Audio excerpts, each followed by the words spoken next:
Não Ah, tá. para ela agora sim apareceu, professor. Então vocês me desculpem, me desculpem. Ainda bem que eu não falei tudo, porque senão eu não seria gravado. Obrigado, Amanda, obrigado, Sabrina. Tá? Então, aquele primeiro bate-papo com vocês eu não gravei, que eu queria fazer um bate-papo com a turma, né? Para que vocês tivessem ideia do que nós estamos fazendo com vocês, tá? Então, esses índices, agora está dando para ver aí, está gravando, né? Esses índices de estética, e também o que eu falei, né, antes de chegar nessa parte aí, eu só dei eu só passei uma parte que eu já tinha falado com vocês e falei rapidamente, não era nem necessário, né, falar aquilo, eu podia começar por aqui.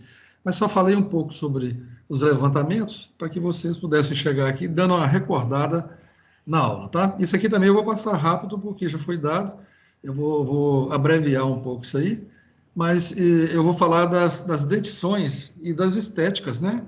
Que são causadas quando se tem esse tipo de agravo, né? Em estética dental, as anormalidades faciais e esses agravos, tá? Então, muito bem. Então, essas anormalidades, elas são fáceis de entender na ortodontia, são fáceis de entender quando quando você faz uma observação em consultório dos seus pacientes, ou dentro da faculdade, ou locais nas unidades de saúde bucal. Então, vocês vão lidar com espaços, né, que é avaliado no apinhamento do segmento incisal. O apinhamento, você pode observar os dentes inferiores, eles se tornam apinhados quando eles estão amontoados, ou seja, um, um em cima do outro, ou um do lado do outro, porém com deformidades, assim, eles não estão alinhados lado a lado. Então, isso nós chamamos de apinhamento. Ele pode ser um apinhamento inferior e pode ser um apinhamento superior. Só que o apinhamento superior quase não é visto. É mais visto na parte superior espaços abertos, né? Um deles é o diastema, né? Que é o espaço aberto entre os dois dentes superiores, principalmente entre os incisivos centrais, que isso aí é numa faixa de 27% a 35% da população, tá? E o diastema, que é a separação dos dentes, ele é visto mais na raça negra do que na raça branca. Mas como se trata de levantamento epidemiológico também, ele vai fazer uma amostragem em diastemas, quantas pessoas que foram observadas ao longo da pesquisa e quantos tinham diastemas. Então, quando você está com um apinhamento, né, que entre os quatro incisivos pode ser superiores e inferiores, se estão deslocados ou não, se não tiver apinhamento, é zero, que você vai marcar na ficha que o levantador de epidemiologia coloca na ficha. E quando é apinhamento em dois segmentos, né, você coloca dois. Então, isso aí é uma condição, né, que nós temos dentro das anormalidades dentofaciais. Observe essa imagem aí, o diastema incisal. O diastema é a separação. Isso pode provocar problemas no paciente? Pode, muitos problemas, né? Entre eles, a fonação, a pessoa falar de maneira errada, assoviada, por exemplo, a pessoa fica falando e fica um assovio, passando uma quantidade de ar entre os dentes que não permite a fonética ser aproveitada dessa forma. E para você saber, em tipo de pesquisa, quais são os encaminhamentos dessas pessoas para serem tratadas, existe uma medida aí que é em milímetros, que é feito por uma sonda, né? Essa sonda, vocês vão ver essa sonda medindo essas anormalidades, e essa sonda chama sonda CPI, tá? E vocês vão ver como que ela funciona nas medidas. Então, vocês estão vendo aí um diastema que é medido da ponta da sonda até o outro dente, aí deve ter cerca de uns 2 milímetros, 2 milímetros a 3 milímetros aproximadamente. Então, quando aparece uma situação dessa, você como profissional, como é que você vai fazer com essa situação? Então, eu já estou antecipando para você, eu já estou praticando a sala invertida aqui, que vocês vão ver lá na frente, né? E era para eu estar falando de saúde bucal coletiva, estou falando de saúde bucal coletiva, mas já estou falando de um problema, né, que vocês vão encontrar mais na frente na profissão de vocês. Então, um diastema com mais de 2 ou 3 milímetros, você vai fechar com resina, é muito complicado. Você vai fazer um fechamento desse diastema e pode um dente central ficar muito grande. Vocês já estão tendo uma imagem no cérebro de vocês, se fechar isso aí, o central vai ficar muito grande, ou os centrais vão ficar muito largos, e os incisivos laterais vão ficar mais curtos. Então, é necessário, nessa situação aí, fazer um tratamento ortodôntico para fechar esses dentes, obedecendo às regras de oclusão. E essas regras de oclusão, vocês vão ver também depois como que elas são respeitadas, tá? Ou situações iguais a essa, um desalinhamento no maxilar, dos dentes do maxilar, né?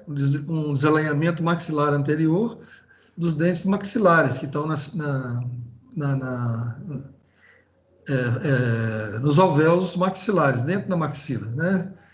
Enfim, então esses dentes aí não fazem um diastema, mas eles fazem um apinhamento, um desalinhamento por apinhamento. Então, nesse caso, nós chamamos esse apinhamento de giroversões.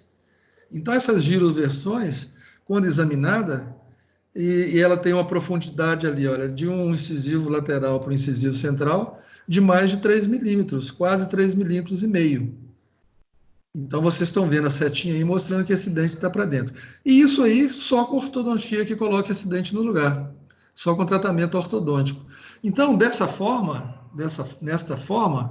vocês vão ter que encaminhar também, fazer um encaminhamento no SUS para ser resolvido esse problema. E esse slide aí é muito interessante. Vocês já viram muitas pessoas com incisivos centrais superiores para frente, né? A pessoa, quando ela fala, emite ar. Então, esses incisivos centrais superiores, ou seja, os incisivos da maxila, eles estão numa situação que a gente chama de overjet maxilar anterior. Overjet é para frente, né? A palavra overjet quer dizer para frente.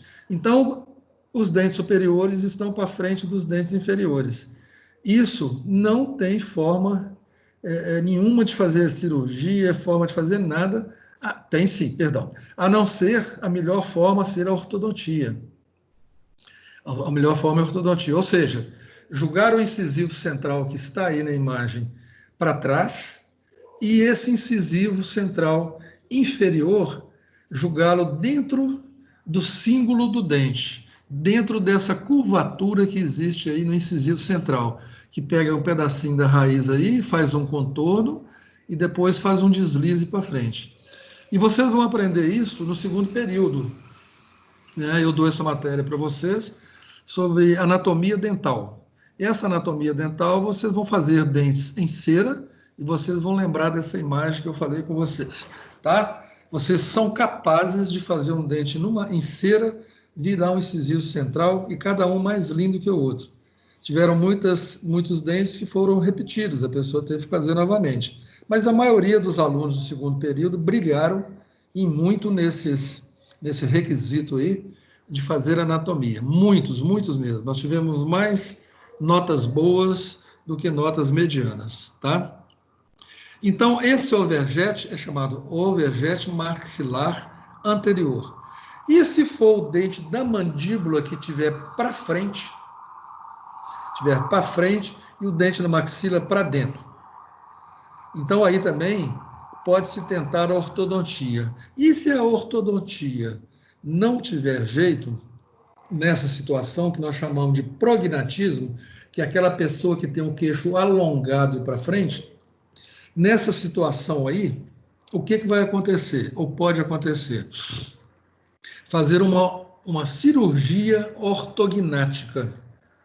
Ou seja, ortognatismo quer dizer mandíbula, ortognático quer dizer mandíbula. Então, a cirurgia ortognática é trazer a maxila para trás. Como que se faz isso?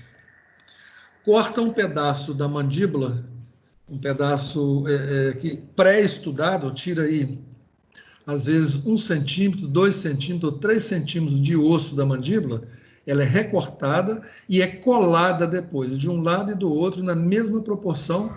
E aqueles dentes que não estão se encaixando um debaixo do outro, por causa desse queixo para frente, que nós chamamos, repetindo, de prognatismo, né? Esse queixo avançado, que esse queixo venha para trás e coloque os dentes na articulação. A mandíbula é presa com grampos, ela é fechada com grampos e fios de aço. É uma especialidade da ortodontia, uma especialidade muito difícil, mas é muito atraente e muito bonita. Então, esse overjet passa a ficar ajustado em oclusão, né? Overjet mandibular, e depois a pessoa tem uma mastigação reconquistada, tem uma mastigação que foi reconquistada que ela não tinha, né? E tudo é medido com essa sonda, né? Essa sonda aí, com a sonda CPI, né? É uma sonda de medida, eu vou falar mais dela um pouquinho daqui a pouco, e a redução cai num padrão muito bacana. E aí já há uma diferença. Vejo que no slide anterior, olha como que foi feita a medida, e olha nesse slide agora como está sendo feita a medida novamente, né? As formas de medida. O que quer dizer a sonda CPI?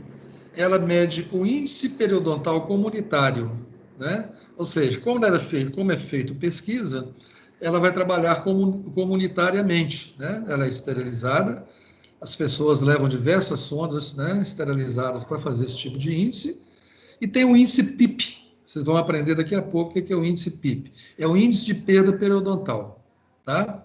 E vocês vão ver que esse tipo de perda periodontal, ele pode definir a doença periodontal ou não, só a medida de retração gengival. Vocês vão entender daqui a pouquinho. Então, esse índice medido, quando a sonda aprofunda, a doença periodontal ela pode ser moderada ou ela pode ser grave, né? E nesse overjet, né, que nós temos aí nos slides, ou maxilar ou mandibular, né, esses overjets, perdão, passei dois, esses overjets, eles são índices medido pelos índices DAI, o índice de estética dental, já falado aí. Pode ser em largura, em altura, e pode ser em largura. Então, vocês estão vendo aí a medição da mordida aberta na parte vertical anterior com a sonda CPI, né? Então, nós podemos medir dessa forma a distância entre a ponta do canino superior com o canino inferior. Então, isso é uma mordida aberta vertical.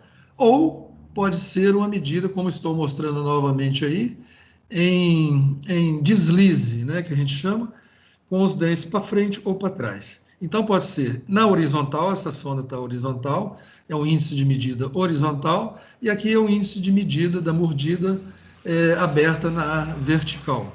Então, olha o tanto de espaço que tem aí e como que isso aí só pode ser feito, resolvido com cirurgia, tá? Daqui a pouquinho vem a sonda de novo. Aqui agora vocês vão entender nesse quadro tudo o que eu falei, né? Tudo que eu falei anteriormente. E essa medida desses índices, você vai ver aí uma articulação normal. Prestem bastante atenção, que o ano que vem nós vamos falar muito disso. O ano que vem não, perdão. No semestre que vem nós vamos falar muito disso. O índice normal de oclusão é quando o canino superior, aí está mostrando um lado da arcada, né, pode ser o lado direito ou o lado esquerdo, quando os dentes são chamados anteriores, é quando a gente observa os dentes da frente. E quando a gente observa os dentes lá do fundo da boca, são chamados dentes posteriores, tá? Então, temos dentes anteriores e temos dentes posteriores. Então, lá em cima nós temos um canino com uma setinha. Esse canino, ele é encaixado dentro de um canino inferior, né? O canino da mandíbula é encaixado dentro de um canino da maxila, ou da maxila encaixado dentro de um canino da mandíbula, entre o canino e o premolar. Vocês estão vendo a ponta do canino, ela vai encaixar aí entre o canino e o premolar inferior, tá? E os molares, eles vão se encaixar integralmente daquela forma que vocês estão vendo ali, né? As cúspides superiores com as cúspides inferiores. Então, é um encaixe perfeito, onde forma uma engrenagem de mastigação que nós chamamos de perfeita, né? Perfeita. Essa é a oclusão ou encaixe perfeito. Então, o índice, quando acontece isso, é 0. Não precisa se trabalhar nada nesses dentes. Não precisa fazer tratamentos ortodônticos de forma alguma, tá? Agora, olha a figura do código 1 aí, observe a figura do código 1. Olha onde aquele canino superior está encaixado. A ponta do canino superior está encaixado na ponta do premolar inferior. Então, essa boca está para frente. Olha, observe como os premolares e os molares inferiores, ou o molar inferior, ele foi para frente. Então, isso nós já chamamos de prognatismo ou de overjet maxilar inferior. E os dentes superiores não estão em overjet, eles estão retruídos. Observe que o canino, então, encaixa no pré, né? E encaixa o molar lá atrás, as setinhas não estão encaixadas na mesma posição. Então, houve um prognatismo inferior da mandíbula, tá? Então, foi feito, é uma protrusão, tá? Ou um overjet inferior da mandíbula. Então, quando os caninos começam a tocar ponta a ponta, premolares ponta a ponta e os molares ponta a ponta, e chegando para frente, o código 2 aí já está mostrando um overjet do lado direito da figura aí. Está mostrando um overjet maxilar e uma retrusão da mandíbula. A mandíbula está para trás e os dentes dos maxilares estão para frente. Então, essas duas situações, o SUS recebe em atenção secundária 3, atenção secundária 2 e atenção secundária 3, né? Terciária 3, perdão. Então, na ação primária, não se faz esse tipo de serviço. É só nas unidades mais avançadas, tá? E, então, aí vocês estão vendo nesse slide a repetição do que eu falei, né? Essas relações dos molares e essas relações dos caninos. Então, essas medidas são feitas pelos primeiros molares superiores e inferiores e pelos primeiros caninos superiores, e pelos caninos superiores, pelos caninos superiores e inferiores, né? E molares, pré-molares é que tem primeiro molar superior e segundo pré-molar superior também. Então, o canino é um só em cada lado da arcada, né? E os molares superiores são 3 nas arcadas. Então, os primeiros molares superiores é que indicam esses marcadores, tá? Então, esses encaixes são observados para saber se indica esses pacientes para um tratamento. Então, estou mostrando aí novamente aquela figura que eu mostrei, acredito que mostrei para as duas turmas, né? Um caso típico, uma normalidade dentofacial típica, onde um pouco da mandíbula está para frente, né? Um pouco da mandíbula está para frente, onde projetaram esses dentes para frente, né? E os inferiores não estão projetados para frente, estão projetados em encaixe. Observe que no slide da esquerda tem um canino escondido lá atrás, que ele está cruzado com o outro canino. Aquele canino tinha que estar para fora. Esse canino escuro que vocês estão vendo do lado esquerdo. Então, isso chama mordida cruzada.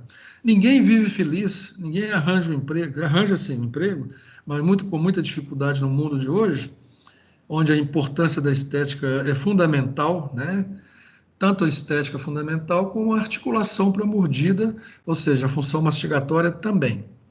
Então, esse paciente, em 94, foi submetido Quando apareceu assim, nós indicamos para a ortodontia em 1994. O ortodontista fez um trabalho maravilhoso aí, colocando todos esses dentes em oclusão ou em chave de oclusão, que nós falamos. Observe o slide do lado direito, esse canino que está escuro, onde ele encaixou aí? Entre o canino inferior e entre o primeiro premolar inferior. A ponta de cúspide dele está entre dois dentes. Isso é a chave máxima de oclusão. Isso é a oclusão ideal. Então, o ortodontista fez um trabalho esplêndido aí. E a nossa função aí foi fechar o espaço que não foi fechado pela ortodontia, que chegou no limite. Os dentes centrais são muito maiores e mais largos do que os dentes laterais.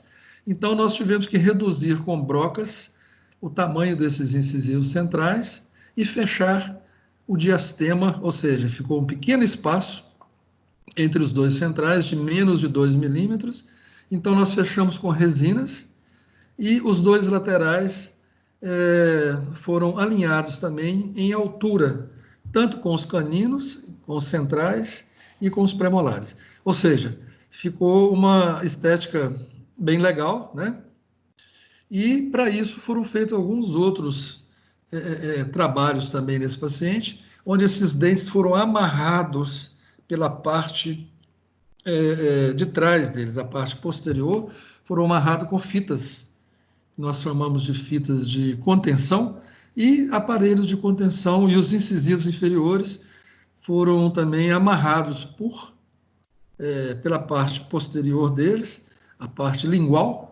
Ali tem um fio de aço que está segurando esses dentes para eles não voltarem para a posição que tinham antes, né? Então, mostramos esse caso também, só para relembrar, desse paciente, né, com essa quantidade de dentes, 3 incisivos centrais, sendo que o terceiro incisivo central nasceu, ou foi eruído, né, que a gente fala, entre os 2 incisivos normais dele. Então, esse é um dente atípico.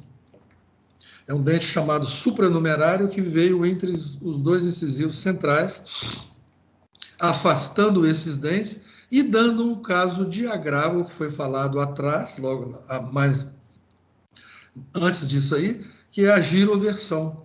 Então, esses 2 dentes centrais desse paciente, eles giraram. Então, a posição que eles ficaram girados foi por causa do nascimento de um terceiro incisivo que veio atrapalhar toda essa articulação anterior dele. E observe que os dentes, como tocam na gengiva, né? E um troço assim, dificílimo, um trabalho difícil de fazer por uma equipe multidisciplinar. Mas tem formas de fazer, como o ortodontista também trabalhou magnificamente. Então, foram feitos diversos exames, e um dos principais, ou principal deles, é uma radiografia panorâmica, que vocês vão aprender em radiologia, o que é radiografia, como se faz, quais as posições, ângulos, etc. Vocês têm um mundo de coisa que vem pela frente aí.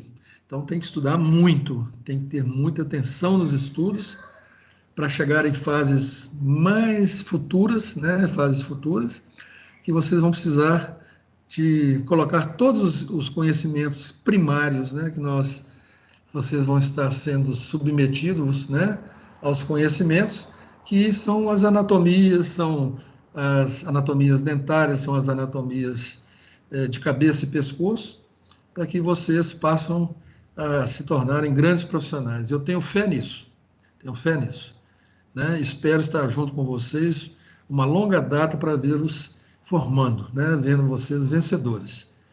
E, se Deus quiser, todas essas fases vão ser importantes para vocês, e vocês vão relembrar disso no futuro. Então, o cirurgião dentista que trabalha na área de cirurgia removeu esse incisivo central, fez a sutura, né, na gengiva com os fios apropriados, e o ortodontista veio bailando esses dentes, né? Os dentes foram sendo puxados, foram sendo colocados em encaixes, graças aos conhecimentos de um profissional da ortodontia, que fez um trabalho maravilhoso e colocou esses dentes no lugar, impossibilitando ou não necessitando a necessidade de implantes, de implantes, os próprios dentes foram aproveitados, e nesses dentes que estavam girados, vocês já observem que eles estão começando a entrar numa posição bacana. Observe que o fio e os brackets, eles têm um balanço ali, olha, tem um balanço, que é esse balanço que vai permitir a força que é feita nesses dentes, e eles colocados na posição certinho deles, e o ortodontista trazendo o canino, levando o canino para o encaixe necessário que essa maxila precisa ser restaurada. Então, quando eu recebi esse trabalho, os caninos, os incisivos centrais já estavam no lugar, os incisivos laterais tinham um pequeno diastema que vocês estão observando aí, os laterais, esse aqui com pequeno diastema, esse com diastema maior, onde eu fiz um arranjo de harmonia, que nós chamamos de harmonia oclusal e harmonia estética, né? De alinhamento estético ou harmonia estética com os incisivos centrais. Né? Isso aí começou em 1994 e terminou em 1998, 4 anos de trabalho. Então, não é fácil chegar, observe essa gengiva dessa pessoa, essa gengiva, como que era uma gengiva doente, né? Uma gengiva com problemas periodontais, observem aí, doente, uma gengiva vermelha, e assim que essa gengiva começou a entrar em trabalho com a dentição normal, ela começou a ficar mais rosada, ou seja, ela já estava tendo uma resposta ao trabalho executado.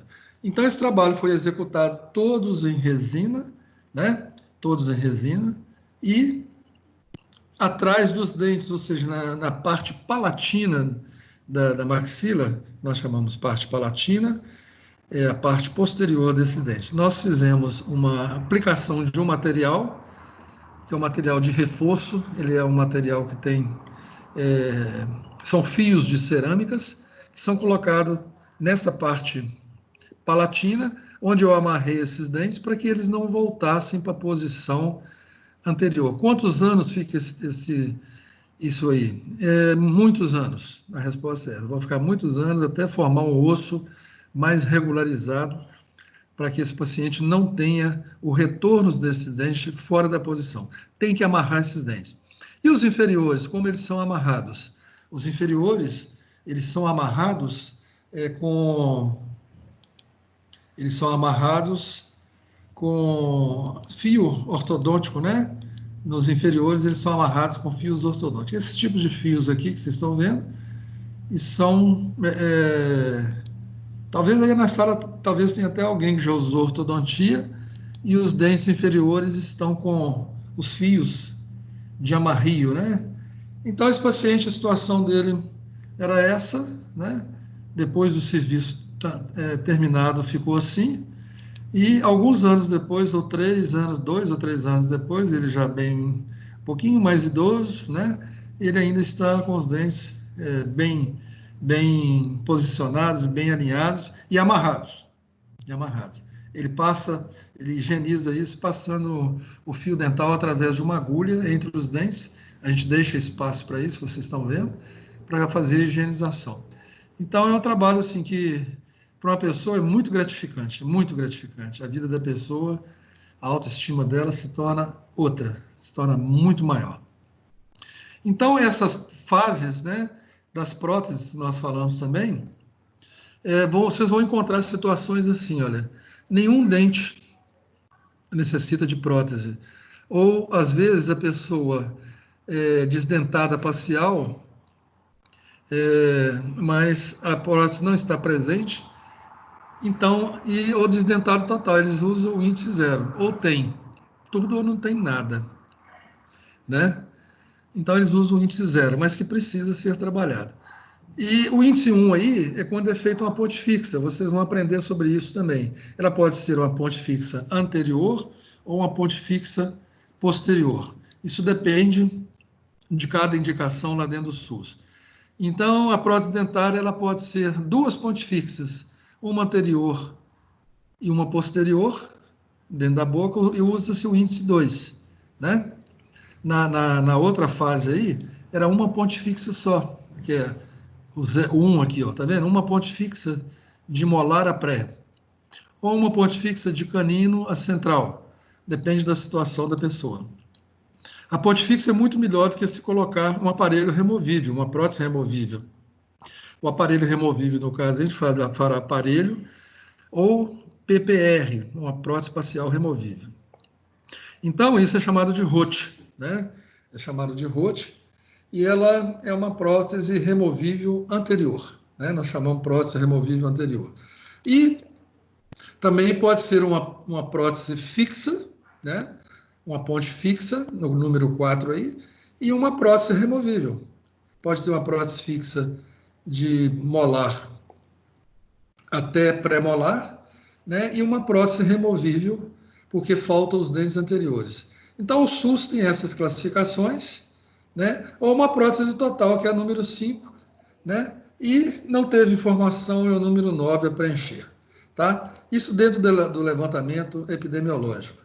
Então, são critérios que vocês estão vendo, são critérios que são necessários para o preenchimento das próteses. Então, nós falamos sobre o edentulismo, né, a prótese total superior e inferior. A prótese inferior ela fica colocada, né, não fixada, colocada na mandíbula, ou a prótese superior que é colocada na maxila. Quando faz uma prótese superior à maxila, o céu da boca, né, a abóboda palatina, que nós chamamos, o céu da boca, ou o palato, ou a abóboda palatina, como vocês estão vendo no slide inferior do lado direito aí, ele é fixado nessa abóboda que ajuda a segurar a prótese total, que vulgarmente é chamada de dentadura. Mas a situação a ciência é tão promissora, a ciência está avançando tanto, que hoje o maior avanço nos últimos anos na odontologia foram os avanços dos implantes, onde os implantes eles são de um material metálico chamado titânio. O titânio ele é compatível biologicamente com o osso. Então, se você colocar um prego no osso, um prego de ferro no osso, aquele prego não vai ficar fixado ali. Sabe por quê? Porque existem células de formação óssea e células de formação de defesa óssea. O osso tem dois tipos de células, chamado osteoclastos, e um outro tipo de célula chamado osteoblasto. O osteoblasto é de formação óssea e o osteoclasto é de destruição óssea, ou seja, são os anticorpos ósseos, né, de células ósseas. Então, quando você coloca um prego, as células de defesa, os osteoclastos, vão lá tirar aquele prego do lugar. Como é que ele tira aquele prego do lugar? Destruindo o osso que está em volta daquele prego, o prego fica com mobilidade e é solto dali, né? Então é uma defesa porque aquele ferro ele pode causar um estrago muito grande dentro do osso e não vai ser aproveitado em nada. Então descobriu-se o implante de titânio, foi uma descoberta sem querer, né? Uma pessoa que descobriu isso aí fez sem pensar que estava surgindo um implante no mundo. Então, esse material que é colocado aí dentro é o titânio. O titânio é o único metal que tem na natureza que é aceito pelo osso humano, né? Então, quando você coloca o titânio dentro do osso, parafusado e apertado dentro do osso, as células de defesa vão lá naquele titânio destruir aquele titânio. Mas eles observam, as células de defesa não conseguem destruir o osso em volta do implante. Tenta remover e não consegue. Então, essas células morrem, saem daí. Aí vem outras células, olha como é que a natureza é bonita. Vem outras células que são chamadas osteoclastos, e esses osteoclastos, eles fazem a união do implante com o dente, formando uma matriz óssea densa, a matriz óssea forte, que aquele implante não sai de dentro daquela cavidade que ele foi colocado. Então, o implante está nessa situação agora ósseo integrado. Ele está integrado dentro do osso, então ele se torna parte ativa do osso. E o implante tem na pontinha dele uma rosca, né? onde é colocada uma barra de titânio também, que é muito cara, por isso que é muito caro um trabalho desse. Ele não é barato por causa do titânio. O titânio é um material nobre, né? Ele é muito valorizado, tanto ou talvez até mais do que o ouro, né? Então, essa barra de titânio é fundida, é colocado dentro dessa prótese, com esses buraquinhos, com esses orifícios que vocês estão vendo aí. É aí onde termina o encaixe da barra que está dentro da prótese. Então, essa barra que está dentro da prótese não deixa essa prótese quebrar. E essa prótese é parafusada naqueles pinos de implantes que foram colocados ali e forma-se a prótese total sem o palato, sem a região da abóbada palatina. E a pessoa, observe os slides aí, o slide da direita, né, no lado, na parte inferior da tela. Esse slide da direita, então, ele está mostrando a prótese fixada em parafusos de implante, e a abóbada palatina está à mostra. Então, essa pessoa agora vai ter uma qualidade de vida melhor, porque ela vai poder mastigar e vai sentir o gosto da comida. Porque aquele acrílico que é colocado na prótese, que não tem parafusos, é a prótese total, aquele acrílico não deixa a pessoa sentir o gosto do alimento, né? Então, observe que coisa fantástica que é isso, que qualidade de vida que a pessoa vai ter pelo resto da vida dela, que ela vai passar pela Terra, né? Então, uma pessoa idosa merece todas as atenções, para que tenha uma qualidade de vida melhor. E ao longo dos anos, esses tipos de trabalho, eles vêm se tornando mais baratos, porque várias fábricas estão produzindo titânio e várias fábricas estão produzindo os implantes que não é objeto mais de uma fábrica só, né? Então, não se forma um cartel mais. Então, esse cartel foi desmontado a partir do momento que tem outras empresas fabricando e o mercado aí se torna competitivo. Antes existia só uma fábrica desses parafusos. Hoje existe no mundo mais de 20 ou 30 fábricas de tipos de implantes de parafusos são colocados dentro da estrutura óssea. E a cada dia mais melhora mais e diminui até a forma de trabalho, a forma de trabalho fica mais reduzida, mais rápida quando se faz esse tipo de prótese. O implante, às vezes, precisa de 6 meses para ser ósseo integrado, ou seja, as células, os osteoblastos demoram 6 meses para formar uma camada densa de osso em torno desse implante. E hoje tem implantes que são produzidos na Suíça. Esses implantes, quando colocados, eles têm uma atração química pelas células ou pelos osteoblastos, que 28 dias depois você já pode colocar uma dentadura ou uma prótese total definitiva numa pessoa, tá? Então, mas na realidade, a pessoa quando faz isso aí, ela já sai com uma prótese provisória que ela pode mastigar nela, porque tem implantes que, da maneira como são colocados, 4, 5 ou 6, que suportam essas forças iniciais, tá? Então, isso é um outro mundo, é uma outra época para se falar isso, né? Observe o que eu quero mostrar para vocês aí, são os orifícios que existem dentro dos dentes, né? Esses orifícios passam pela barra que nós falamos de titânio e vão lá no osso da pessoa, na gengiva da pessoa, perdão, e vão chegar nessa gengiva e fazer você aperta esses parafusos e a pessoa sai dali já pronta para mastigar com mais facilidade. Então, a qualidade de vida aumenta muito, né? Então, muito bem. Então, vocês veem aí uma pessoa com edentulismo, uma pessoa desdentada, né? Onde essa pessoa desdentada foi feito para ela uma prótese superior. Observem lá os encaixes que tem na prótese superior e foi feita uma prótese inferior. E tudo isso tem uma forma de higienização que é passada para o paciente e é mostrado para o paciente como que deve se trabalhar nisso. Aí chegamos nos últimos levantamentos epidemiológicos, né? Então, está quase terminando. Talvez essa aula termine mais cedo. Então, a fluorose, ela é também uma malformação que leva a problemas de saúde bucal, ou seja, morbidades que podem causar muitos danos estéticos nos dentes, e às vezes tem que fazer alguns tipos de prótese nesses dentes, laminados ou coroas totais, para resolver essas questões. Então, vocês já viram fluorose comigo, os dentes que aparecem mais com fluorose são os premolares e segundos molares. As alterações da fluorose são alterações na superfície do dente.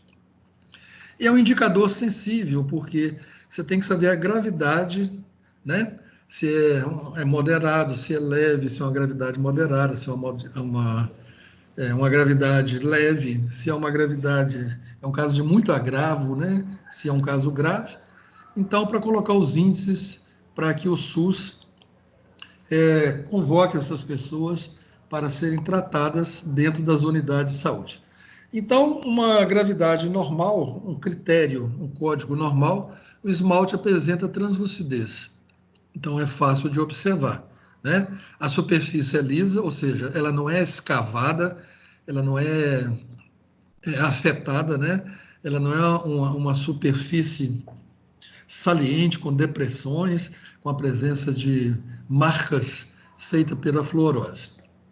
Então, essa é a superfície normal, e que apresenta ligeira translucidez, né? Não há necessidade de tratamento, recebe o código 0. A questionável, o esmalte revela pequena diferença em relação à translucidez, né? Então, é ocasionado por manchas brancas, manchas ocasionais esbranquiçadas, ou manchas brancas. A palavra esbranquiçada existe na língua portuguesa. Tem muita gente que fala, você está esbranquiçada, mas é uma palavra que existe dentro da língua portuguesa, tanto no sentido masculino como no sentido feminino, esbranquiçados ou esbranquiçadas. Então, o código é o código 1, né? Um critério muito leve, áreas esbranquiçadas opacas, vejam bem a diferença de áreas na questionável, áreas ocasionais, manchas esbranquiçadas, limpas, e na outra as manchas são brancas e opacas, ou seja, são muito fortes. Não, e essas manchas são espalhadas de uma forma irregular pelo dente, inclusive nas laterais dos dentes, tá? Às vezes apresentam-se nas laterais, e elas incluem cerca de 25% da superfície dos dentes, com opacidades de 1 milímetro, de 2 milímetros aproximadamente, né? Então, às vezes até na ponta dos dentes, parecendo que o dente está nevando, chamado picos nevados. Então, a opacidade, quando é mais extensa, ela é mais extensa, ela é mais espalhada, é uma opacidade leve, tá? Uma opacidade leve. Então, ela envolve em torno de 50% dos dentes, da superfície dos dentes. A moderada, todo esmalte dentário está afetado. A moderada. Então, a superfície, às vezes você pode ver pequenos desgastes ou atrições na superfície do esmalte, e pode apresentar algumas manchas, né, que são castanhas ou amareladas, né? E na severa, a hipoplasia é generalizada, né? Então, em toda a forma do dente, em toda a superfície do dente é afetada. Então, pode ser afetado só a região anterior superior e outras regiões não serem afetadas, né? Mas o fato é que o dente, a presença de depressões nele, manchas, é muito evidente, é muito corroído, né? Então, por isso que esses dentes, às vezes, não tem jeito de fazer nada neles, devido à necessidade de tirar esse esmalte todo, né, que é afetado, e colocar próteses, né? Às vezes, nem os laminados conseguem projetar uma forma de não aparecer essas manchas, né? Às vezes as manchas são tão fortes que elas transparecem, elas são projetadas no laminado e não tem jeito. Então, às vezes, tem que fazer uma prótese total, né? Fazer um preparo nesse dente com canal tratado ou não. Isso vai ser uma observância de situações que às vezes necessitam de uma prótese, né? Então, observe esses 4 slides aí, mostrando assim, nesse primeiro aí, superior esquerdo, você vê manchas brancas, né? No lateral, um pouquinho de manchas brancas, e no incisivo central, manchas brancas opacas, né? E essas manchas opacas estão lá na classificação de muito leve, estão lembrados? Então, observe aí os pré-molares e os molares, os laterais e os centrais, né? Está afetado. Então, isso é uma condição de até as manchas são opacas, são até mais espalhadas do que o slide superior esquerdo. Do slide superior direito, as manchas brancas são até mais espalhadas, né?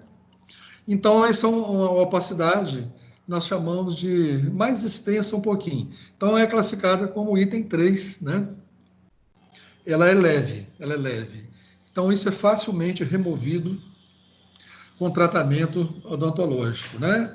Tem vários tipos de tratamento. E o slide inferior esquerdo, você já vê todo o esmalte está afetado, né? Então, esse esmalte afetado apresenta manchas em várias áreas do dente. Ela é uma mancha, são manchas moderadas, a classificação de moderada para severa. Então, esses 2 incisivos centrais aí, a necessidade aí de colocar laminados pode ser que resolva, mas as próteses aí resolvem mais, tá? E observe que os dentes inferiores não foram afetados. E nesse outro slide inferior direito aí eu tentaria um laminado, não uma lente de contato. Nem penso em fazer, nesses casos, lente de contato, porque não dá certo, né? Indicação de lente de contato para isso aí não resolve. A lente de contato ela tem 0,1 a 0,2 milímetros de espessura. O laminado tem 0,3 a 0,4 ou até, às vezes, 0,5 milímetros de espessura. Então, ele bloqueia mais o fundo, né? As lentes de contato são mais frágeis, os laminados são mais resistentes. E mais resistentes que os laminados são as coroas cerâmicas, né? Que elas têm uma dureza igual ou praticamente igual a do esmalte, né? Muito bem. Então, falamos das lentes de contato, dos laminados e das formas de se tratar uma fluorose. Wagner, você consegue tratar uma fluorose também com resinas? Sim. Se for uma situação muito leve, a gente faz um desgaste nessas manchas e faz uma faceta de resina mais para conter essas manchas. Então, às vezes, essas manchas são muito profundas, elas no esmalte e às vezes chegam até na dentina. Então, às vezes, as resinas não conseguem um trabalho de qualidade. Mas tem várias formas, né? Tem várias formas de se tratar isso. Vocês vão ver isso mais para frente. Então, dentro das anormalidades faciais, tem critérios também de classificação, por exemplo, o tratamento e o código, né? O tratamento, quando faz restauração de uma superfície, desse tipo, né, de caso de fluorose, a restauração é uma restauração de superfície. Então, às vezes, tem que fazer uma restauração de 2 ou mais superfícies. Então, se não tem condições de tratar uma ou 2 superfícies, aí vai para uma coroa, né? Se for uma coroa por qualquer razão, né? Isso depende muito da elaboração de um planejamento para isso. Então, às vezes, se faz também uma faceta estética, né?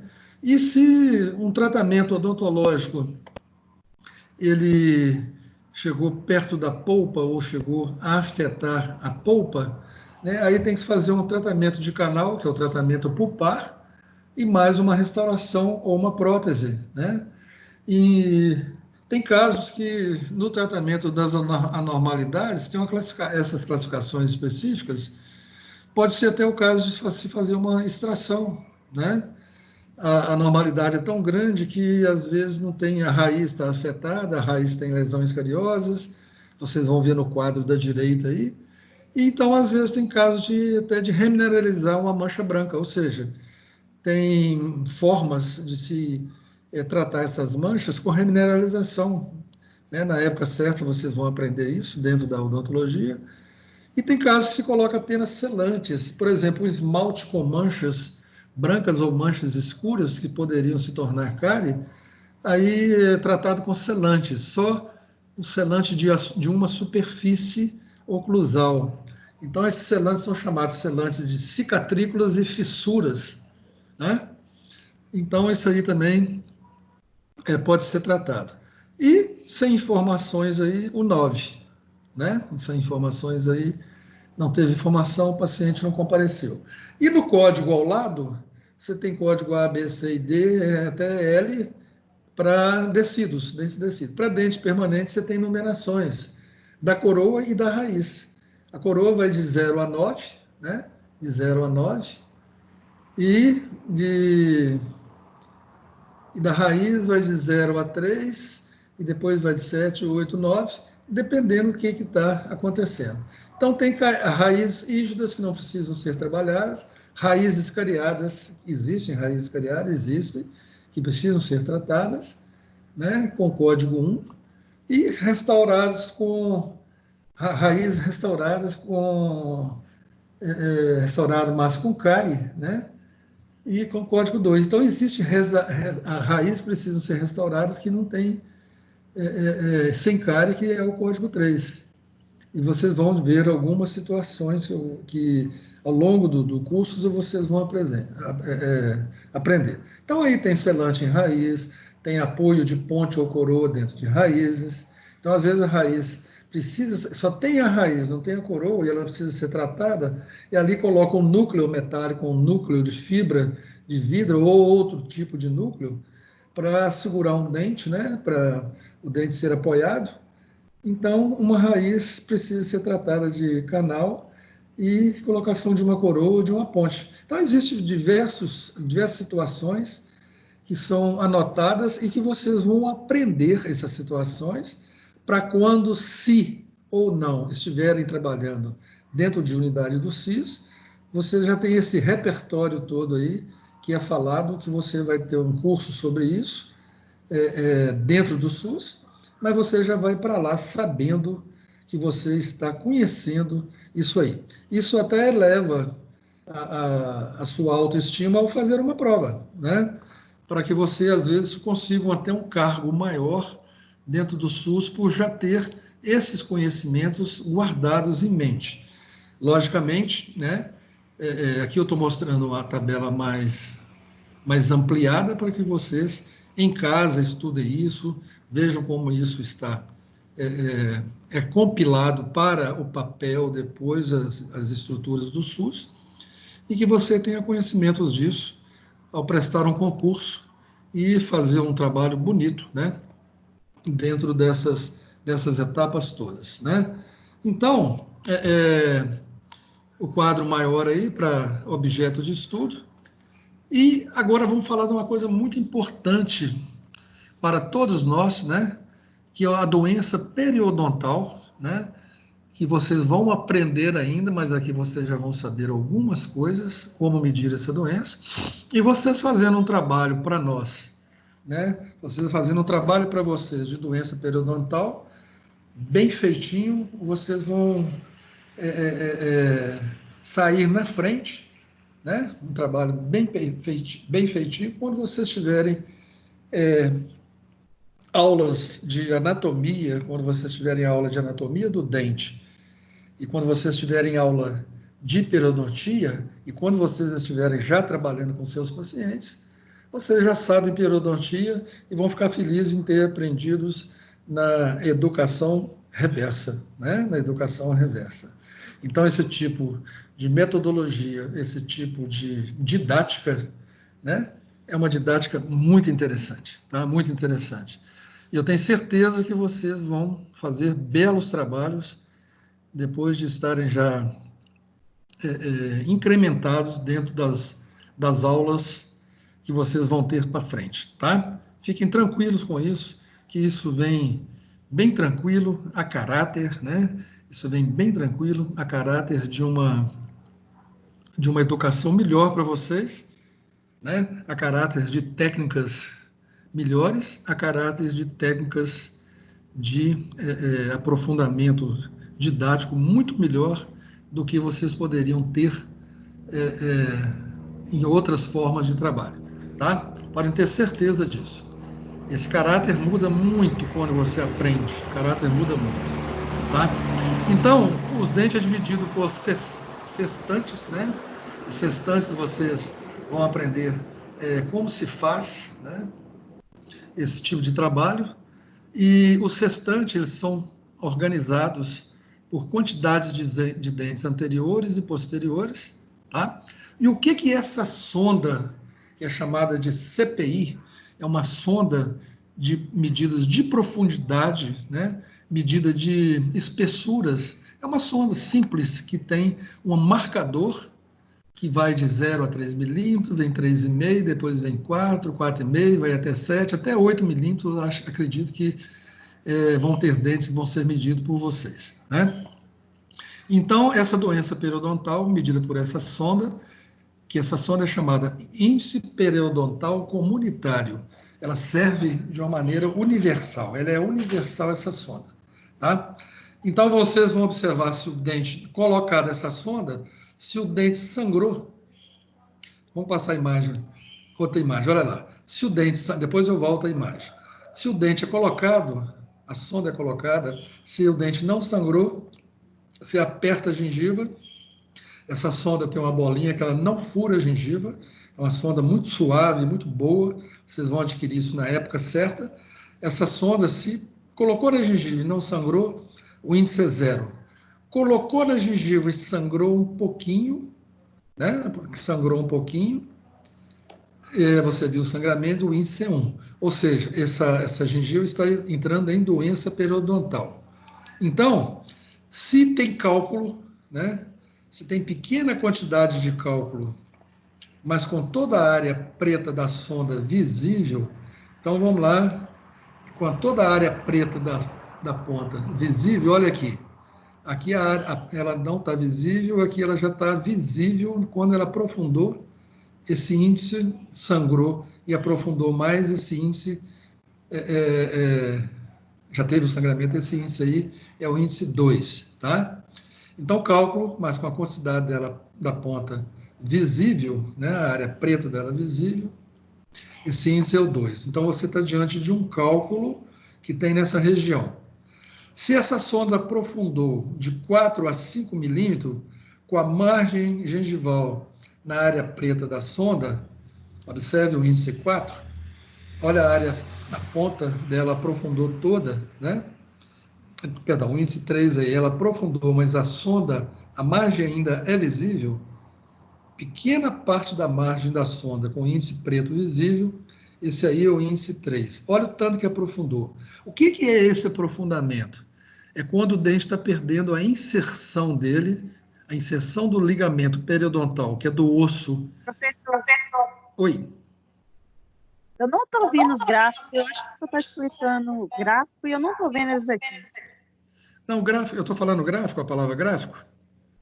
Não, eu falo assim, o jeito que você está explicando. Sim. Eu estou voltando aqui, não estou mostrando gráfico, estou mostrando desenhos gráficos, né? Da elaboração do levantamento. O índice que é medido. Sua tela está branca? Isso. Mas eu vou mandar isso para vocês, tá? Em forma de PDF, tá bom? Aí vocês vão lembrar dessa aula, viu, Marielle? Se vocês vão lembrar dessa aula, aí vocês. O problema pode estar aí no que você está recebendo, mas aqui, para mim, a área está perfeita, a tela está perfeita, eu acho que acredito para muitos alunos também, né? Então, Marielle, não Para mim, preocupe. Tá legal?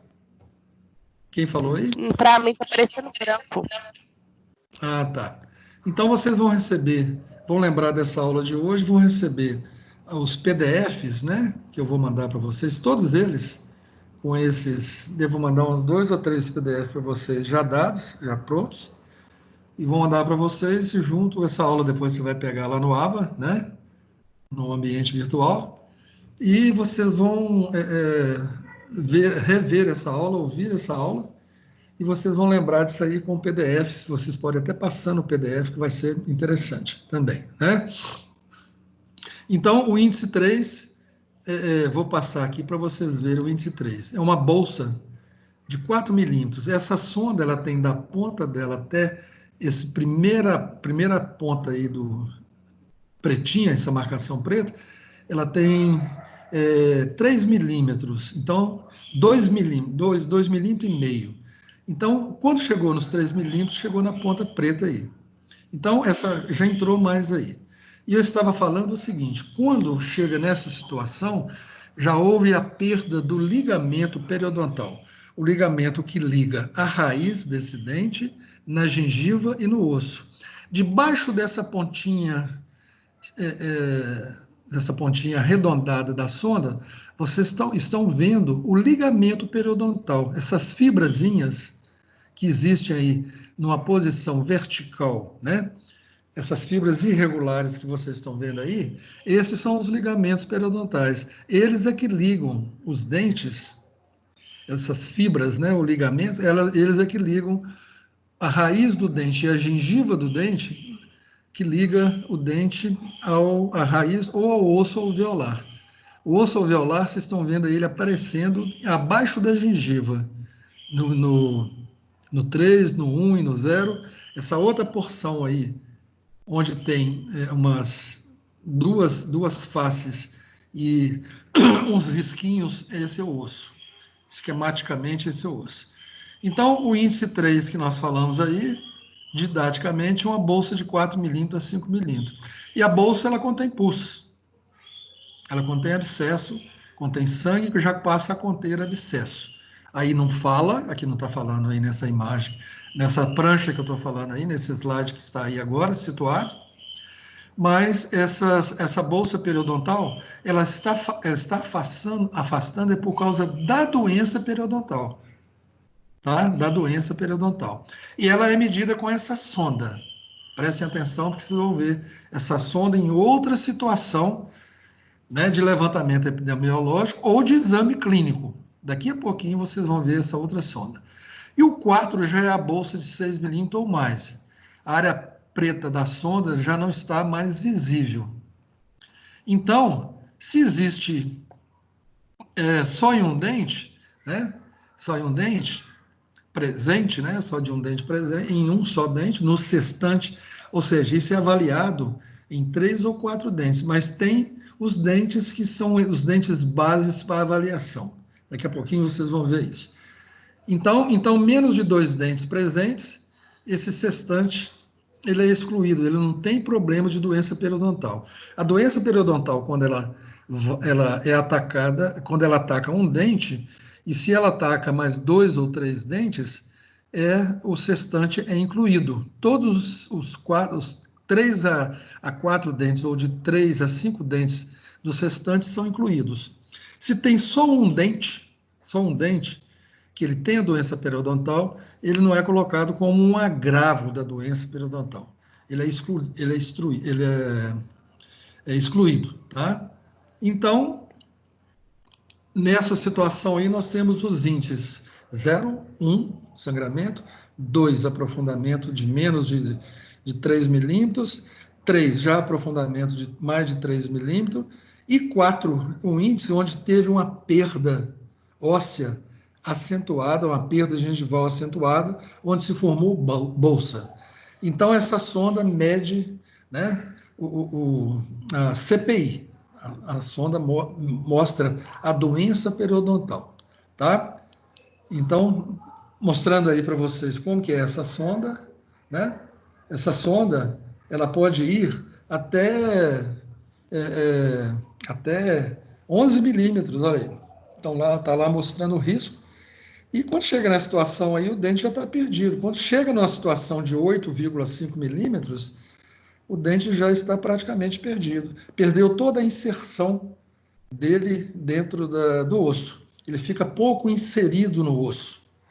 Então, tem pouco osso para sustentar a estrutura dentária, tá? Então, essa é uma medida epidemiológica feita pela sonda, tá? E o que são os sextantes, né? Os sextantes, eles são áreas que são divididas, né? E dentro dele tem índices. Vou mostrar os sextantes para vocês. Então, estão falando aí, até 19 anos, os dentes que são medidos nos sextantes, o 16, o 11, o 26, esses dentes são dentes base. Com 20 anos ou mais, vários dentes são medidos. E a área que aparece mais problemas periodontais é na idade adulta e na idade de 60 a 74 anos, né? Então, são medidos isso também. Então, vamos mostrar esses sextantes de uma maneira mais simplificada, tá? Então, aí nós estamos mostrando o sextante, a doença periodontal, no sextante superior e no sextante inferior, tá? Então, os dentes, para o primeiro período aí, né, que não teve aula sobre isso, o segundo período já teve, né? Esses sextantes, os dentes que são medidos, eles são medidos por numeração, né?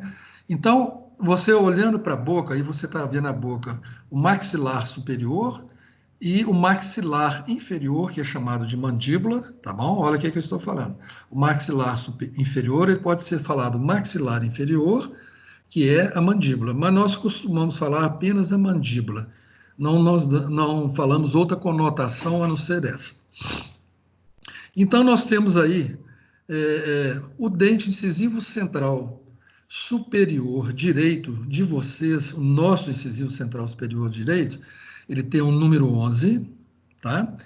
O lateral tem um número 12, o canino tem um número 13, vão acompanhando comigo. O primeiro premolar superior tem o número 14, o segundo premolar superior tem o número 15, o primeiro molar o número 16, e o segundo molar superior ele tem o número 17, e o terceiro molar, quando existe, ele tem o número 18, tá? Esse é o dente do siso, que nós chamamos. Onde nós medimos no superior esquerdo, direito, perdão, nos sextantes, são dois. O sextante da anterior, ele vai de canino a canino, do 12 ao 13. O sextante posterior, ele vai do 14 ao 18, superior direito. O sextante inferior direito, ele vai do 44 ao 48, e os incisivos inferiores, eles vão, da mandíbula, eles vão do 33 ao 43, e o lado esquerdo, o 34 ao 38. Então, nós temos 1, 2, 3, 4, 5, 6 sextantes. E quais são os dentes base onde são medidas as bolsas periodontais? No dente número 11, na arcada superior, né? O dente número 31, na arcada inferior, anterior, né? E do lado esquerdo, o 26 e o 27, o inferior esquerdo são os dois molares, o inferior, o 36 e o 37, e no direito, 17 e 18, no direito, o 47 e o 46, ou 46 e 47.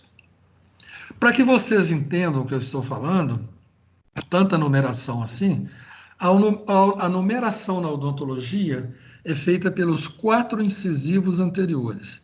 Esqueçam os laterais, né? E coloquem só os incisivos superiores e inferiores, incisivos centrais, superiores e inferiores, os quatro que vocês estão vendo aí. O 11, o 21, o 31 e o 41. A boca é dividida assim. O primeiro incisivo central superior direito é o número 11, tá? Esquerdo, perdão. O primeiro incisivo central superior do lado superior direito é o 11, perdão, é o 11. O primeiro incisivo superior do lado superior esquerdo é o 21, o esquerdo inferior é o 31 e o direito inferior é o 41. Esses 4 dentes têm essas numerações de 11, 21, 31, 41.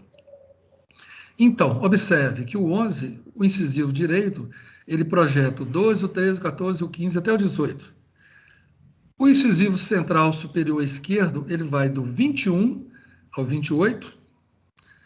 O incisivo central inferior, o 31 esquerdo, ele vai do 31 ao 38. E os incisivos centrais e central esquerdo, que é o 41, ele vai do 41 ao 48. Isso facilita a marcação dos dentes. Essa é uma forma de documentação, de odontograma, para você marcar os dentes dos seus pacientes dentro de um odontograma. Você está olhando, né? Você está vendo os dentes aí. Os que estão do lado esquerdo, vocês estão vendo, olhando para a tela, o que vocês estão vendo do lado esquerdo, de frente ao seu lado direito. E o que vocês estão vendo do lado direito, de frente é o seu lado esquerdo, o seu lado de visão. Agora vamos fazer o seguinte, inverta esse papel, vire esse papel de costa, né? Se escreveu na frente do papel, virem ele de costa e coloque tampando a sua visão. Aí você vai ter uma projeção de como que é seus incisivos, como são numerados. Tá? Não sei se entenderam, mas é só virar o papel. Ele vai virar para a esquerda, e coloca ele de costa, ou fica de nuca, né? Com a nuca, com esse papel na nuca, e você vai ter a sua visão disso aí, tá? Mas isso, o semestre que vem, vocês vão aprender isso comigo, tá? Só estou dando uma projeção para vocês, os estudantes, né, os alunos do segundo período, já sabem como que é isso aí, tá? Mais para frente nós vamos ver. Então, a doença periodontal, os registros dela, ela só é observada em crianças ou pré-adolescentes com 15 anos para frente, né? Com 15 anos a 19 anos. Só são nessa faixa de idade que são observadas. Na idade de 12 anos, portanto, na idade de 12 anos, não são feitos registros de bolsas. Dos 15 aos 19, são feitos registros de bolsa. Então, tem os códigos 3 e 4, uma vez que as alterações desse tecido podem estar associadas à erupção e não à presença de alteração periodontal patológica. Normalmente, não é visto patologia nas gengivas nessa idade, tá? Nas gengivas nessas idades que eu estou falando. Não tem patologia. Patologia é doença, né? Então, não tem doença periodontal patológica, tá?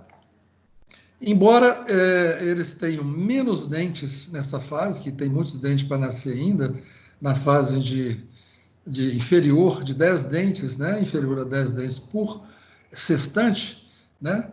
Então, essa parte, às vezes, esse registro é excluído, ele não é feito, é colocado apenas um X, ou não faz nessa fase de idade, tá bom? Então, quando for observado o índice CPI, né? Deixa eu ver se a figura está aqui. Ela está mais para frente.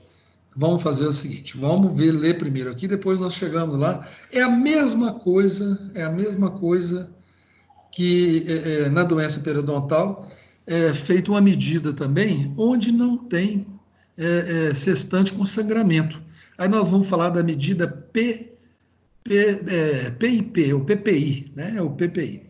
Então, nesses sextantes que não tem sangramento, deixa eu mostrar mais para frente um pouquinho. Aqui você não vê sangramento nenhum, né? Medido o índice PPI, não, perdão, passa uma borracha nisso aí. É o índice periodontal, é o chamado PIP, perda de inserção periodontal. Tem pessoas que têm perda da inserção, perda óssea, perda da inserção dos ligamentos, mas que não são doenças periodontais. são considerados o quê? Afastamentos periodontais. É uma doença periodontal, mas ela não é grave, ela não tem sangramento e não tem bolsa periodontal. Então, a sonda é colocada na gengiva e tem um índice 0, né? E mesmo se a gengiva aprofundou um pouquinho, ela tem um índice 0, se teve um pequeno aprofundamento.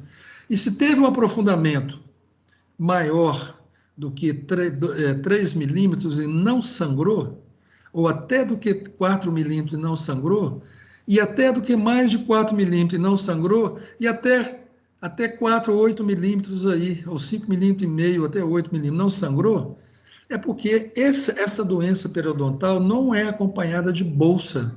Ela só tem perda da inserção periodontal. Uai, professor, como é que ela vai ter perda da inserção sem sangramento? Existe. É o afastamento gengival por idade, por perda óssea natural pela idade. É o afastamento da inserção periodontal por bruxismo ou apertamento, é o afastamento da inserção periodontal por falta de dentes antagônicos. Então, quando uma pessoa tem, por exemplo, o canino vai encaixar numa oclusão normal, o canino vai encaixar no canino e no premolar. Se falta esses dois dentes ou falta um deles, o canino superior ele vai migrar, ele vai descer e aí vai expor a parte gengival. Então, se você falta alguns molares e os molares superiores não têm encaixe ou não têm antagonismo, que é o encaixe, né? Aí o que vai acontecer? Os dentes superiores, eles vão descer porque eles não têm um antagônico, eles perdem a função mastigatória e eles vão descer, até entrar em mobilidade e perder esses dentes. Então, observe que os problemas periodontais, né, são diversos, e os problemas dentários, né, são diversos também. Então, por isso que o SUS faz essas medidas para ver quem vai precisar de usar prótese ou não, né? Então, vocês já viram pessoas que têm afastamento de gengiva, aparecem as raízes, nas famílias de vocês devem ter, nas pessoas mais idosas, alguns amigos, algumas pessoas que vocês observam que a raiz está aparente, está aparecendo, essas pessoas, elas podem perder esses dentes ou não, depende da qualidade do osso, né? Como que é considerado. Então, também, se tem bolsa ou não, ele é incluído como um afastamento, como se fosse uma doença periodontal, tá? O mesmo índice em afastamento, em perda de inserção, perda do ligamento periodontal, o mesmo índice que é utilizado quando tem bolsa, ele é colocado o 0, 1, 2, o 3 ou o 4. Então, esse índice de perda de inserção periodontal é adotada a sigla PIP, né? PIP, das iniciais em português. Então, ele avalia a inserção periodontal sem sangramento, com a gengiva saudável. Só isso. Então, essa junção, né? Essa junção cimento e esmalte, que nós chamamos de JCE, né? Essa junção, ela não tem sangramento, aparece apenas a raiz. E se você colocar a sonda, a gengiva não vai sangrar, a não ser que você enfie uma sonda sem aquela bolinha ali, aí vai haver sangramento, vai romper o ligamento ali. A bolinha não rompe o ligamento periodontal. Ela entra no ligamento periodontal, né? Numa situação de perda de inserção periodontal sem bolsa. É uma doença? Sim, mas ela não tem bolsa periodontal. Então, esse exame, esses tipos de pacientes, ou esses tipos de pessoas, ela é mais encontrada na faixa etária, né, de 35 até 74 anos. Não é encontrada naquela faixa etária de 15 a 19 anos, ou até 30 anos de idade. Então, esses levantamentos de perda de inserção periodontal é feito em pessoas na faixa de 35 até 74 anos. Isso vocês vão começar a observar em vocês, que vai haver afastamento, vai acontecer em vocês, com certeza vai acontecer. E esses afastamentos, levemente, eles têm uma certa mobilidade, quando você escova os dentes com água fria, com gelo, com coisas frias, ou aquele arzinho frio que bate nos dentes com o ar-condicionado. Então, essas pessoas que já estão na faixa de 30, 33, 34 anos, às vezes até menos do que isso, até os 25 anos, 26, pode já ter afastamento gengival, né, perda de inserção, mas que não são mais, são menos observados, acontecem menos nessas faixas, tá? Então é isso aqui que vocês estão vendo, que não teve sangramento. Isso é perda da inserção periodontal, a perda do ligamento e perda óssea, natural pela idade ou natural pelo afastamento quando falta algum dente antagônico, ou natural pelo afastamento quando tem apertamento dentário. Existem essas perdas também. Mais para frente nós vamos explicar o porquê, tá? Então essas alterações no tecido mole aí, né, daqui a gengiva, pode, e outros tecidos moles, né, que além da gengiva, a gengiva ela é um tecido mole, né, com perdas, e que são observados apenas no início da ponta da gengiva. Depois a gengiva torna-se um tecido duro, mais endurecido, né, mais resistente, quando não tem nenhuma doença periodontal. Então tem gengivas que a gente chama de gengivas finas, elas são mais avermelhadas. E gengivas rosadas são as gengivas que nós chamamos de casca de laranja, são as gengivas mais densas, né? É um tecido mole mais denso, tá?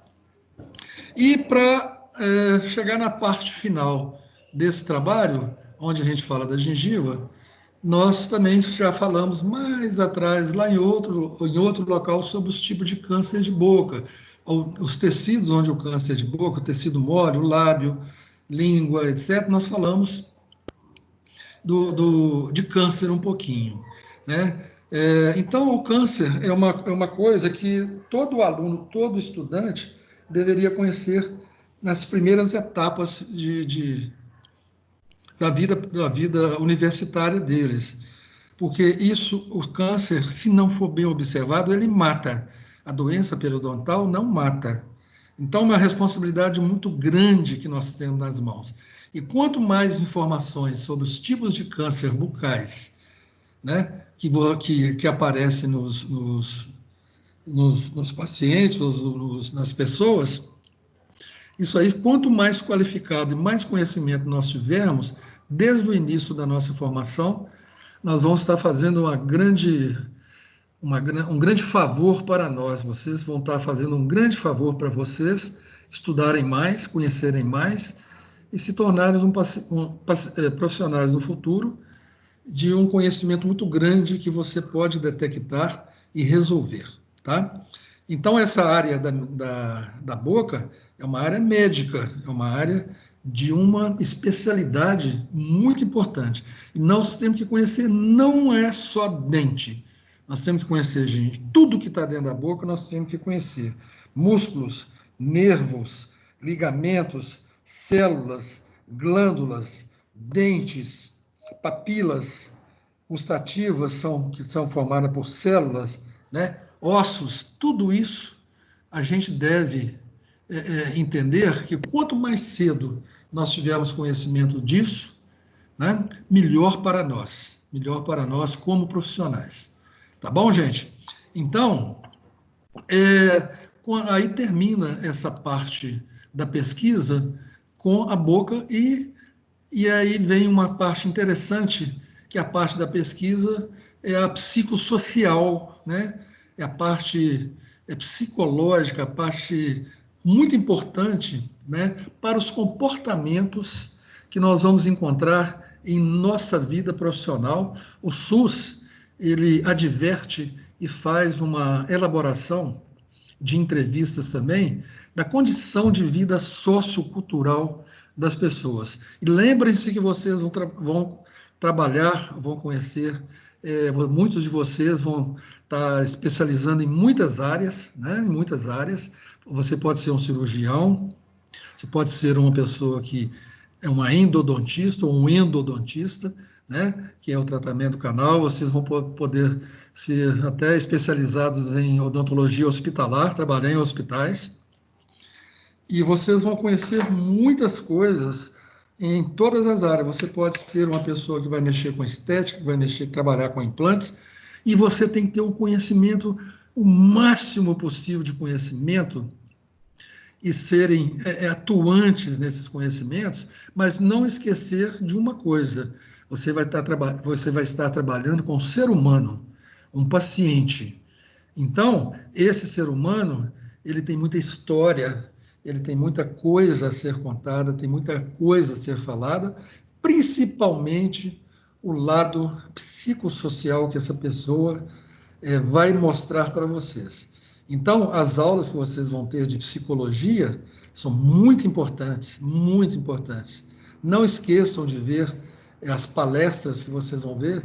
Vai ter uma palestra que vai ter falando sobre essa psicologia, das dores, né? Dores orofaciais, das dores que acontecem. Então, o paciente ele precisa ser tratado com muito carinho, com muito respeito, né? Por isso que essas entrevistas, ela vai entrevistar outras coisas que não são somente os dentes, né? Então, uma das regras básicas para que vocês aprendam a lidar com pesquisas e até com seus pacientes, você vai ter que escutar muito o seu paciente.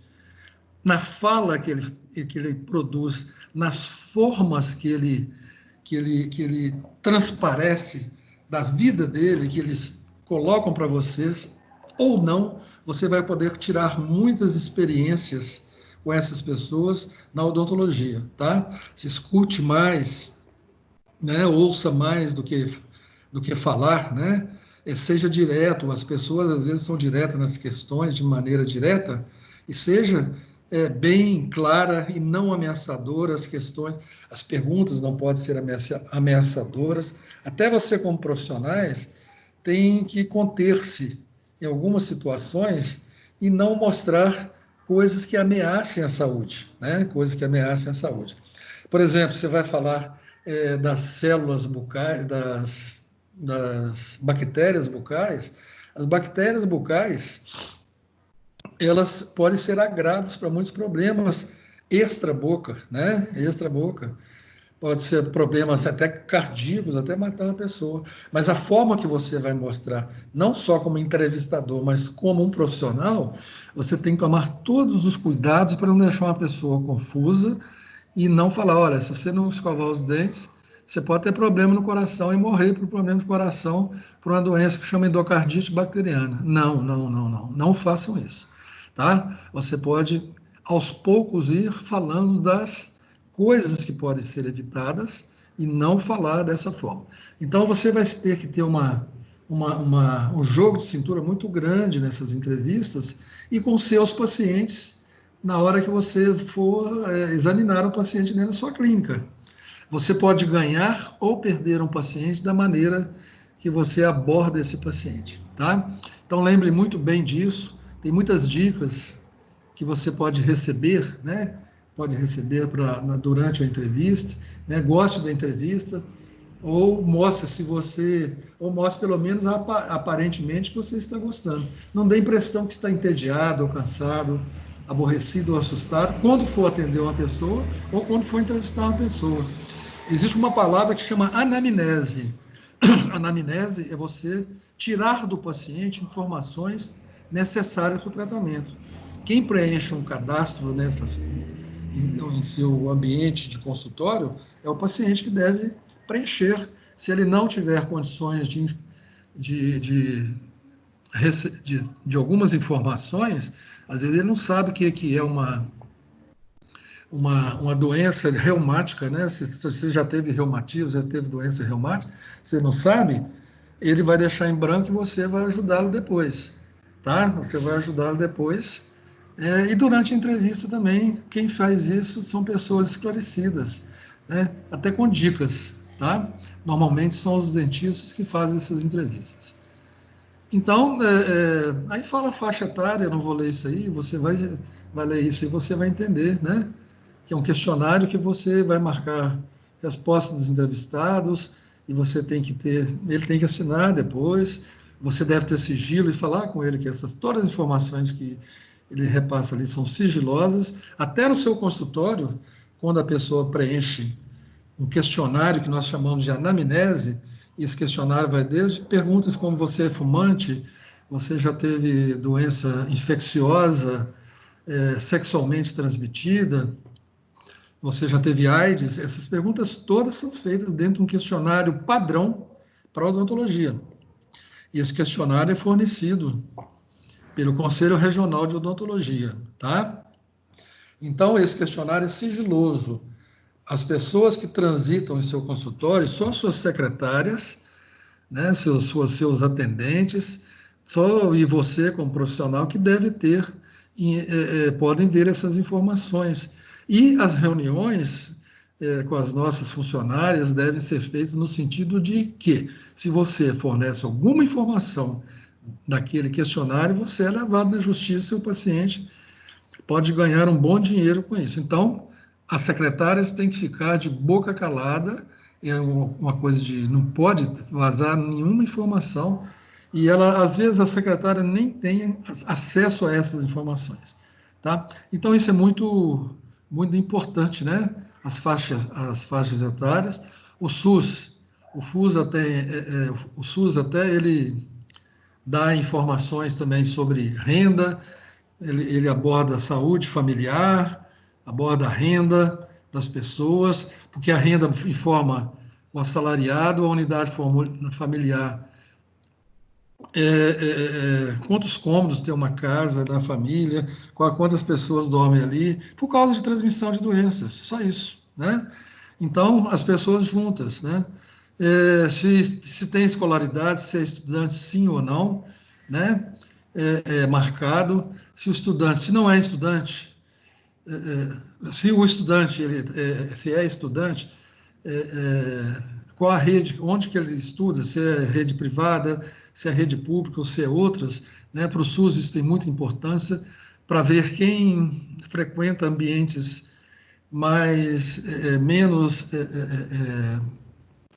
públicos, né? Não é que o ambiente público é ruim, as escolas municipais, aqui de Valadares, por exemplo, as escolas municipais estaduais são referências da fila, existem filas enormes para as pessoas querendo estudar nessas escolas, e elas são muito respeitadas, né? Então, todos esses ambientes levam o censor a uma pesquisa para ver o tanto que se pode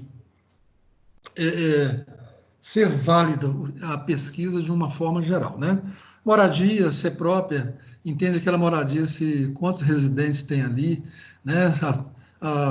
Se isso aí, a forma de aquisição, se a pessoa comprou, se ela é proprietária, se é alugada, se é cedida, ou outras categorias, o número de cômodos que tem uma casa, né?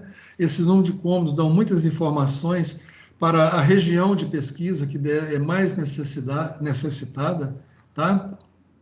Então, tudo isso é uma informação que baseia-se em que local que os sensores vão, né? A renda familiar, né? Qual é a renda familiar para saber o paciente, como ele entra dentro do SUS, se ele tem renda pessoal, até valores, né? Assinalada a renda em reais ou centavos, se ele tem automóvel, se tem carro, se não tem, se não possui, tudo isso para não fugir de uma forma de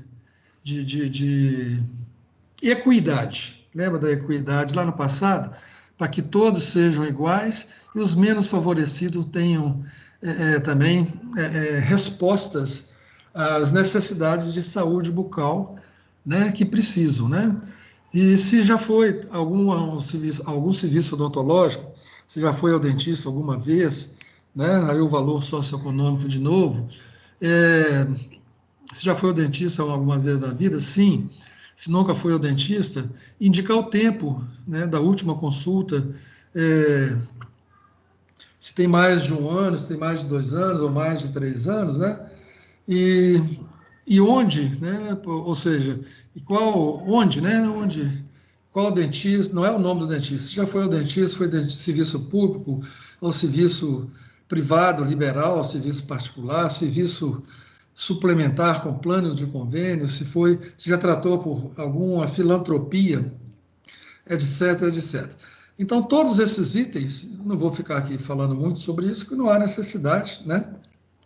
Isso cabe, assim, a vocês conhecerem o SUS, né? E terminando que o SUS, sabendo que o SUS, ele integra as pessoas através de pesquisas, né? Eles não colocam qualquer pessoa ou vão em qualquer locais sem nenhumas informações. Isso serve para ver onde vai montar as unidades do Brasil Sorridente, né? Então, outro tipo de pergunta ou elaboração também é a pesquisa direta com o paciente. Como que você classifica a sua saúde bucal? Como você classifica a sua aparência de dentes e gengiva, né? Se ele tem algum conhecimento disso, como você classificaria a sua mastigação? Ah, minha mastigação é muito ruim, falta muitos dentes, eu não consigo mastigar, meus dentes são muito feios, as aparências deles são destruídos, são manchados, né? E que nota que você dá para isso, né? Qual a situação dos seus dentes? Não sabe, ou é péssima, é ruim, é regular, é boa, é ótima? De que forma a sua saúde bucal afeta o seu relacionamento com outras pessoas? Aí já está a pergunta psicossocial, né?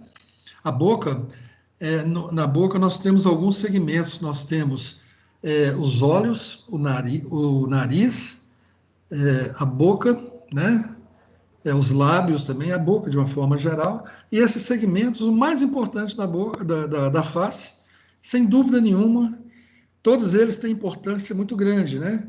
Sem dúvida nenhuma, o mais importante é a boca, né? Porque a boca, ela mostra muita história, muita história de o que fazer com o paciente. Vocês viram aquele caso daquele paciente com os dentes todos desalinhados? Você vê pessoas que não têm condição de sorrir, tem pessoas que não namoram, que não nem casam por causa de relacionamentos, né, com outras pessoas. Então, é o lado psicossocial talvez um dos mais importantes a ser tratado, né? E vocês vão ver isso em muitas palestras, vocês vão ver isso em muitas situações de agravo, que o lado psicossocial ele tem que ser muito bem avaliado, tem que ser muito bem respeitado, tá? Aí vocês estão vendo os tipos de fichas, né, onde existem as marcações, né? São vários tipos de fichas aqui, não vou falar sobre elas aqui, vocês vão receber isso, vocês vão ler, ver, né, em tamanho maior. Então, observe essa ficha grandona aí que vocês estão vendo, né? Onde ela aborda, ela olha os índices de inserções, né? De doenças periodontal aí embaixo, vocês estão vendo aí a sonda CPI mostrando isso. Você vê o agravo aí dos dentes para ortodontia, que projetam um lado psicossocial muito abrangente. Você vê os sextantes, você vê a ficha completa, né? Resumo dos códigos para o preenchimento, e também isso está dando a vocês um conhecimento já de algumas coisas importantes em saúde bucal. São gráficos que todo ano são mostrados, né? Todo ano são mostrados, todos os anos assim, de pesquisa, nas capitais, nas cidades grandes, onde eles avaliam o índice CPOD, né? O índice de perdido, obturado, obturado, cariado. O Brasil teve um avanço muito grande nisso, né? Outros índices de pesquisa aí em 2010, tá? Mostrando esse índice aqui também de 2010, mostrando a região norte, a sudeste, por regiões, né? Região sul, centro-oeste, a região de todas as formas aí, mostrando que o Brasil aqui está com o índice 2,07, né? Que é o índice CPOD, né, que dentes tratados, obturados, extraídos e perdidos, né, os extraídos, perdidos. Então, esse índice do Brasil, ele aqui em 2010, ele caiu para mais da metade. Ele era o dobro disso aqui, né? E o índice, o ideal é chegar em 1,3, 1,2, 1,3, né? Então, o Brasil está dentro, ele é bem classificado pela Organização Mundial de Saúde nesse índice CPOD. Dentro dos países emergentes que estão crescendo, o Brasil está bem colocado, né? Então, isso é muito bom, né?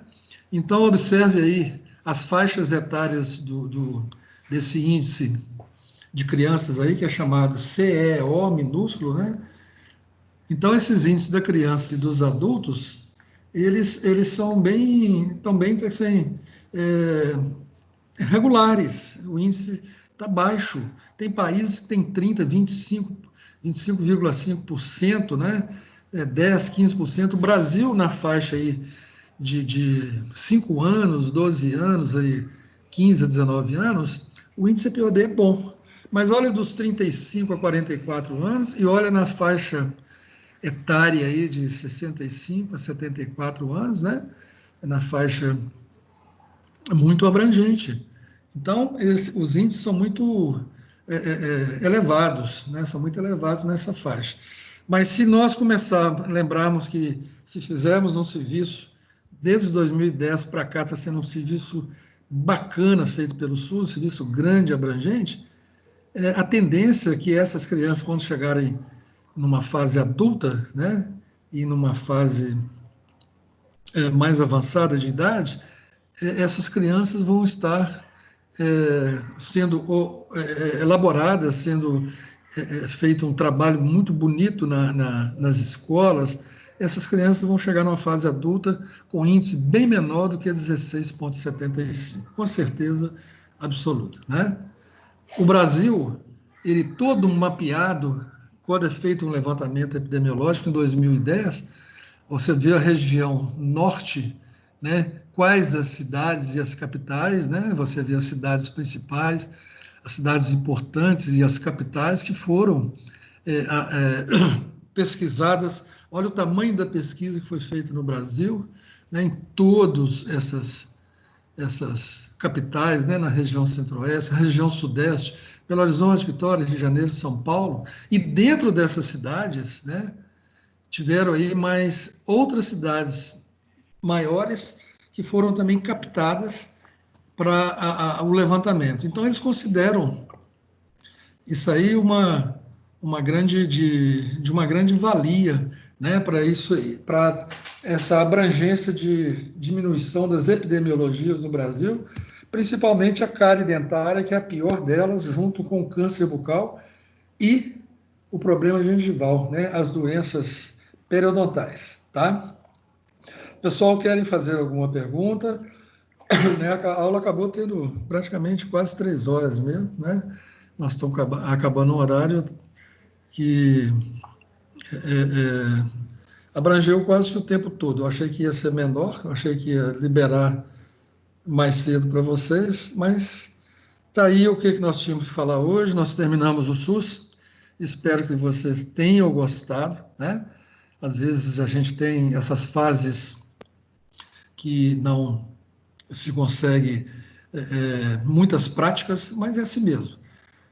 Odontologia e estudo é dessa forma. Nós precisamos das aulas práticas, aulas teóricas para aprender as práticas, né? Então, a gente conseguiu chegar